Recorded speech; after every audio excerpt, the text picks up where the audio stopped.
Welcome to WhiskyCast, cask strength conversation featuring news and interviews from the world of whiskey. I'm Mark Gillespie. This is episode number 704 for June 7th, 2018.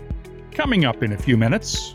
Both my parents spent a lot of time instilling in me that I could do whatever I wanted, as long as I tried hard enough and worked hard enough at it, that I could do anything. And I never felt like my options were kind of limited in any way, never mind about being male or female or traditional roles. Like they made me feel like if I'd wanted to be an astronaut, I could be an astronaut. Father's Day is coming up next weekend, and Jennifer Nickerson is following her father into the whiskey business. Stuart Nickerson has worked at distilleries all over Scotland, but Jennifer married an Irish farmer and moved to Tipperary in Ireland. Stuart convinced Jennifer and her husband Liam Ahearn that their farm would be a great place to make whiskey.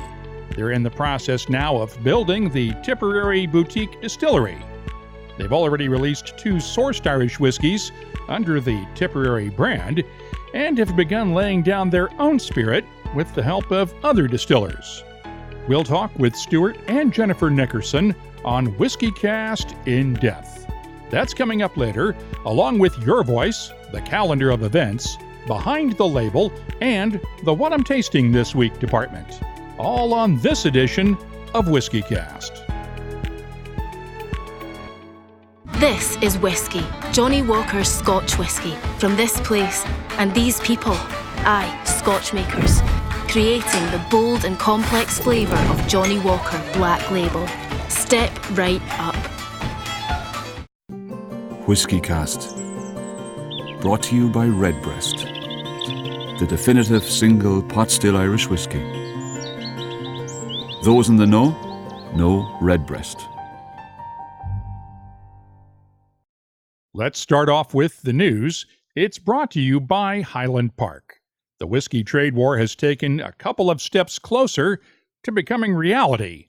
Wednesday, the European Commission signed off on its list of U.S.-made products to be slapped with 25% punitive tariffs starting in July, and that list includes all American-made whiskies. If you heard our last episode with Irish Whiskey Association President William Lavelle, his members had been lobbying EU leaders in Brussels to leave whiskey off that list, but their effort was in vain. Mexico has also imposed its own 25% tariff on Bourbon, Tennessee, and other American whiskeys, effective immediately, while Canada reaffirmed that its 10% tariff will take effect on July 1st. Those tariffs are to retaliate for the U.S. tariffs on imported steel and aluminum that went into effect last week. While most U.S. whiskey makers have been trying to stay out of the middle, Brown-Forman executives had little choice Wednesday. The Louisville-based maker of Jack Daniel's, Woodford Reserve, and other whiskeys released its annual earnings report and forecast for the new fiscal year. Incoming CEO Lawson Whiting responded to an analyst's question about the potential impact of the tariffs on the Brown-Forman conference call.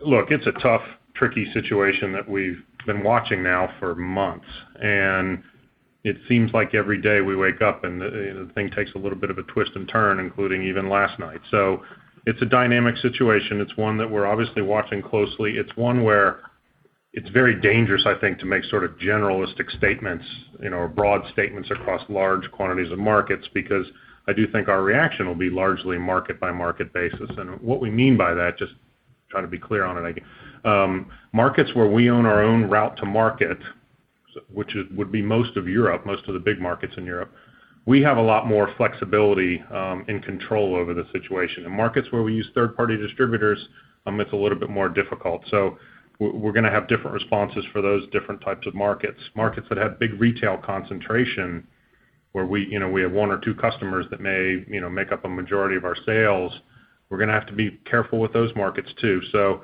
this is going to be a bit surgical, I think, in the way that we respond, but know that we've lived through these sort of dynamics before, whether they're rapid excise tax increases, which have happened periodically, we've had supply shortages, maybe you get a big FX swing, something like that. All these dynamics that can move pricing around in a pretty quick moment, we've experienced before, and we think we'll fight through it again.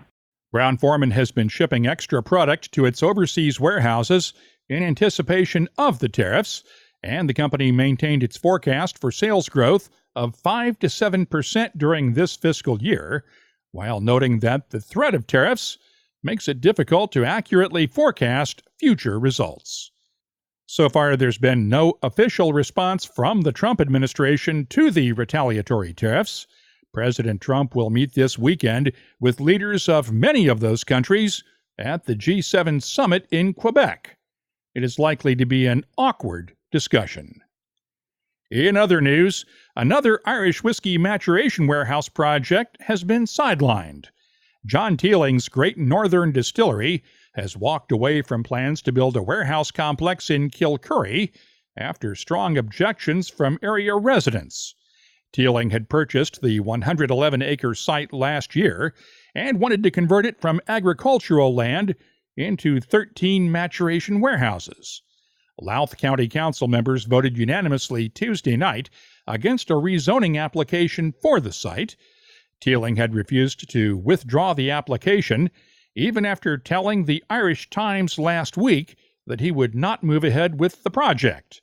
Teeling told the paper he would seek to build houses on the land instead, and blamed himself for holding too many public meetings early in the process and allowing his opponents to organize a campaign against the project. Teeling plans to look for a site outside of County Louth and has warned that a lack of maturation warehouse capacity in Ireland could lead to distillers going out of business. Back in February, County Westmeath officials rejected a similar planning application for a 12-warehouse project in Mayvor. And during our interview last time around with William Lavelle, we discussed the Brexit-related debate over whether whiskies from Northern Ireland could be called Irish whiskies or products of Ireland after Great Britain and Northern Ireland leave the European Union. Now, British Agriculture Minister George Eustace has committed the UK government to protecting the Ireland-wide geographical indicators for Irish whiskey, Irish cream liqueur, and Irish poachine after Brexit. He told Irish spirits industry leaders that the current EU standards covering those spirits will be enacted into UK laws, especially the use of the Product of Ireland labeling for spirits produced on both sides of the Irish border. Let's turn to new whiskies now. The Balvenie's David Stewart has created his latest version of Tun 1509. Batch number 5 comes from 29 different casks placed into David's Magic Marrying Tun at the distillery, as the Balvenie's Lorne Cousin explains. David picks casks and then he selects ones which are going to balance well together. So it's a combination of American oak and European oak sherry casks, usually about 2/3 American oak, 1/3 sherry cask, European oak.